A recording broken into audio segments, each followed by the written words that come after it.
Okay sir, तो काफ़ी हमने फाइनेंशियल एडवाइस की बात की। अब मेरा एक लास्ट क्वेश्चन है आपसे कि अगर कोई फाइनेंशियल इन्वेस्टमेंट करना चाह रहा है, तो उसके लिए सबसे रिस्क फ्री इन्वेस्टमेंट क्या होगी? अगर मान लो 10-12 हज़ार रुपये महीने का है, उसे उसको इन्वेस्ट करना है, तो सबसे रिस्क फ्री कि उसे एक भी लॉस ना हो, ये श्योरिटी हो, तो वो इन्वेस्टमेंट क्या होगी? एसआईपी करें या शेयर्स लें या म्यूचुअल फंड्स लें?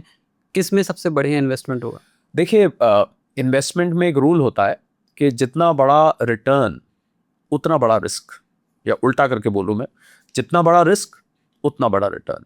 आप इसको जैसे मर्जी देखिए, बाद वाला देखें तो बेहतर है, जितना बड़ा रिस्क उतना बड़ा रिटर्न। तो ये डिपेंड करता है अब है रिस्क टेकिंग एबिलिटी पर, कि आप कितना रिस्क ले सकते हैं।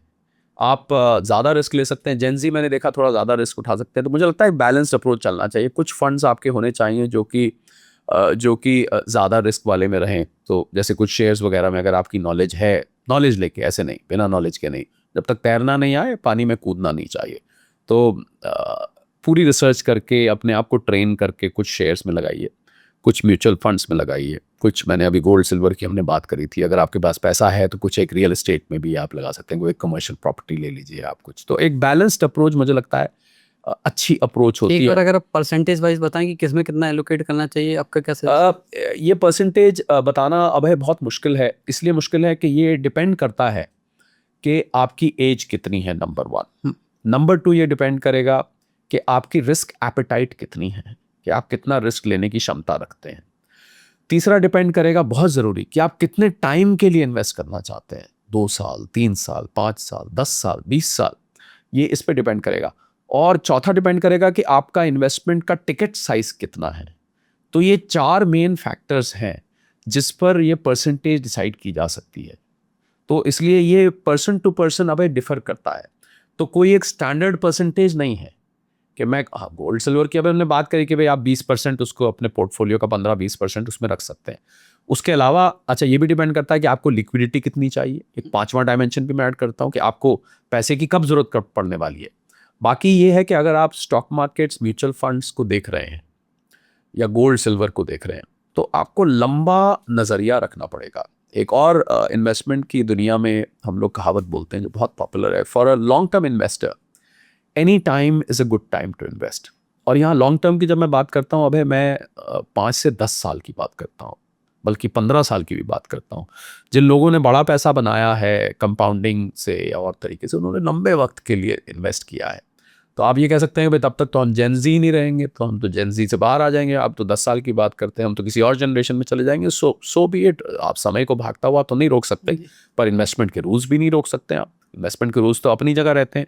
तो मुझे लगता है कि इन 4-5 फैक्टर्स के आधार पर ये परसेंटेज बनाई जाती है। तो ये डिसीजन हम व्यक्ति विशेष के साथ बैठ के करते हैं। ये पांचों चीज़ें उनसे इंडिविजुअली पूछी जाती हैं।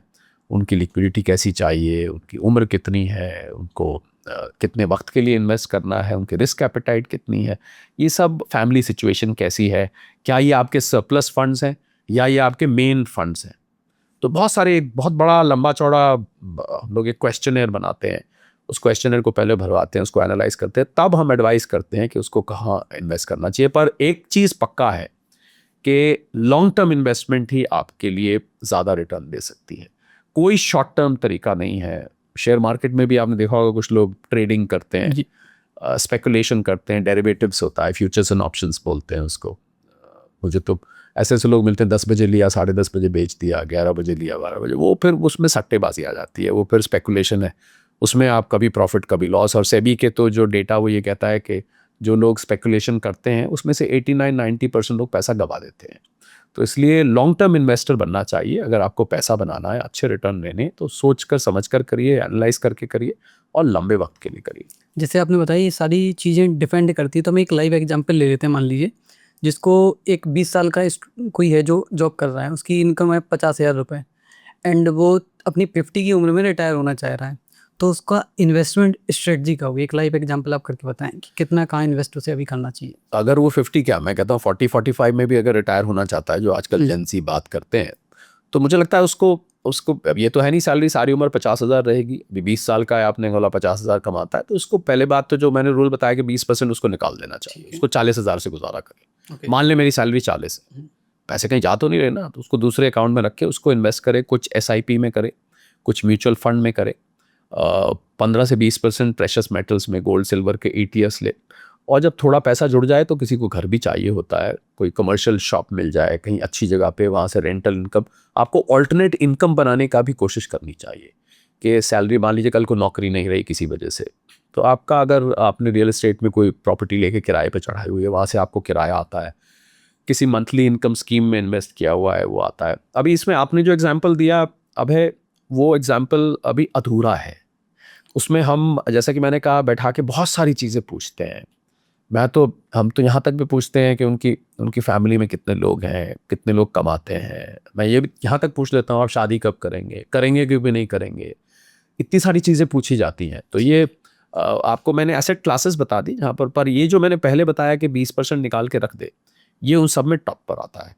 अगर ये नहीं कर रहे तो फिर बाकी सब एडवाइस बेकार है, सब कुछ बेकार है। आपके सारे सवाल ही रिडंडेंट हो जाते हैं अगर कोई व्यक्ति पहले सेविंग नहीं करता। तो इन्वेस्टमेंट से पहले सेविंग्स आती हैं, तो सेविंग करना शुरू करिए। फिर उसके बाद जो मैंने एसेट क्लासेस बताई, उन एसेट क्लासेस को आप कंसिडर कर सकते हैं।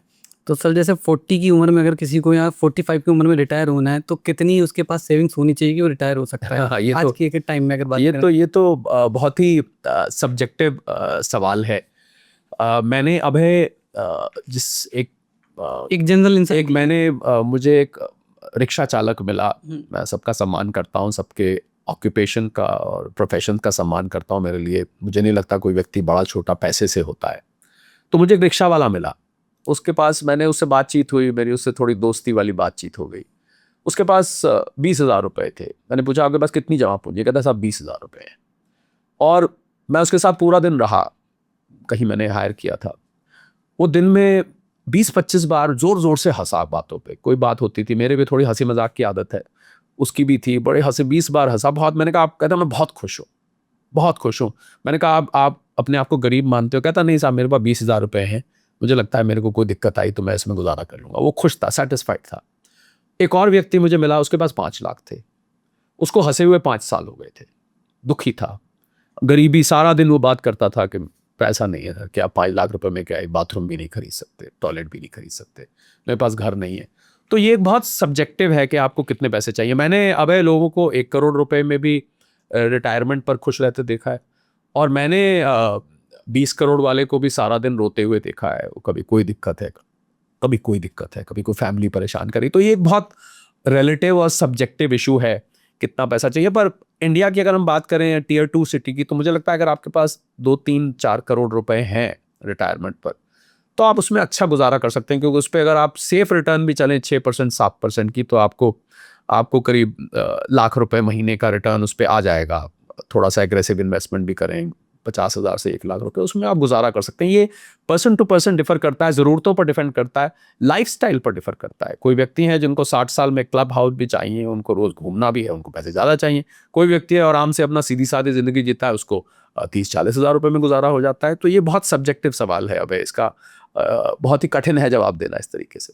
सर जैसे हमारे पास टाइम की कमी हो रही है, तो एक आखिरी थॉट जो आप जेन जी को देना चाहें फाइनेंशियल से रिलेटेड, वो? मुझे लगता है मैंने अभी जितनी बातचीत करी आपसे, उसमें मैंने कोशिश करी जवाब देने की। पर फिर भी मैं यही कहूँगा जेनजी से कि ये जो आज खा और कल खुदा वाला एटीट्यूड है, नहीं रखना चाहिए। आपको सेविंग करना चाहिए। मैं ये इस बात को मानता हूँ कि जेनजी की ज़रूरतें पिछली जनरेशन से डिफरेंट हैं। उनको घूमना फिरना ज़्यादा चाहिए, उनको मौज मस्ती चाहिए, उनको एन्जॉयमेंट के संसाधन बढ़ गए हैं पहले जो थे। तो वो सब करिए, पर साथ में सेविंग्स को हमेशा ध्यान में रखिए। और मैं ये तो नहीं मानूंगा अगर आप मेरे से कहें कि मैं अमीर नहीं बनना चाहता या चाहती, ये तो मैं मानूंगा नहीं। तो अब ये तो मैं पहले मान के चल रहा हूँ कि आप अमीर बनना चाहते हैं और चाहती हैं। तो इसलिए सेविंग्स करेंगे तो वो सपने तक आप पहुँच पाएंगे। कब पहुँचेंगे ये पर्सन टू पर्सन डिफर करें।